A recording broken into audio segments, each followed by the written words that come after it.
টানা বর্ষণ ও উজান থেকে নেমে আসা পাহাড়ি ঢলে জলমগ্ন সিলেট অঞ্চল। সুনামগঞ্জ সদরের সাথে ১২টি উপজেলার যোগাযোগ বিচ্ছিন্ন হয়ে পড়েছে। আশ্রয়কেন্দ্রে অবস্থান করা পানিবন্দী মানুষের মিলছে না পর্যাপ্ত ত্রাণ সামগ্রী। মৌলভীবাজারে সব নদ নদীর পানি বেড়ে প্লাবিত ৪ উপজেলার বেশ কয়েকটি ইউনিয়ন, পাশাপাশি নদী ভাঙনের শঙ্কাও রয়েছে। প্রতিনিধিদের তথ্য ও ছবিতে মাসুম আলিসার প্রতিবেদন।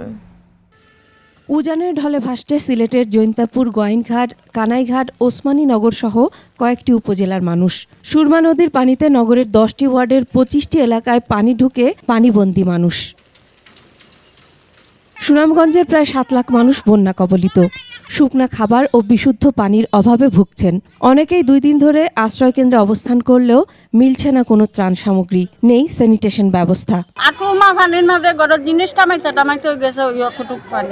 আজকে 2 দিন হয়ে আইসি মানে পানির সমস্যা, আমরা সব দিকে তো বাথরুম নাই একটা, এরকম অবস্থা। আমরা সুরমা সহ বেশ কয়েকটি নদ নদীর পানি বিপদসীমার উপর দিয়ে প্রবাহিত হচ্ছে।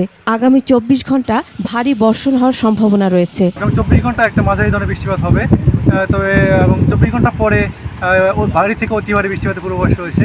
এদিকে বন্যাকে পুঁজি করে নিত্যপণ্যের দাম বাড়িয়ে দিয়েছে অসাধু ব্যবসায়ীরা। তবে প্রশাসন বলছে জড়িতদের বিরুদ্ধে আইনানুগ ব্যবস্থা গ্রহণ করা হবে।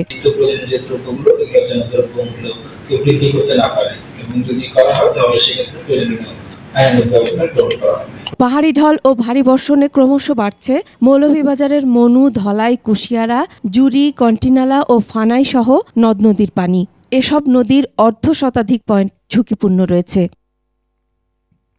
জেলা প্রশাসন জানিয়েছে বড়লেখা উপজেলার 4টি, জুরি উপজেলার 3টি, কুলাউড়া উপজেলার 3টি, সদর উপজেলার 4টি এবং রাজনগর উপজেলার 2টি ইউনিয়ন বন্যা কবলিত। তলিয়ে গেছে নিম্নাঞ্চল।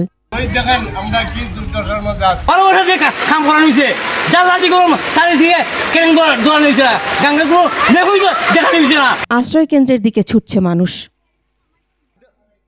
মাসুম আলিসা, 21 টেলিভিশন।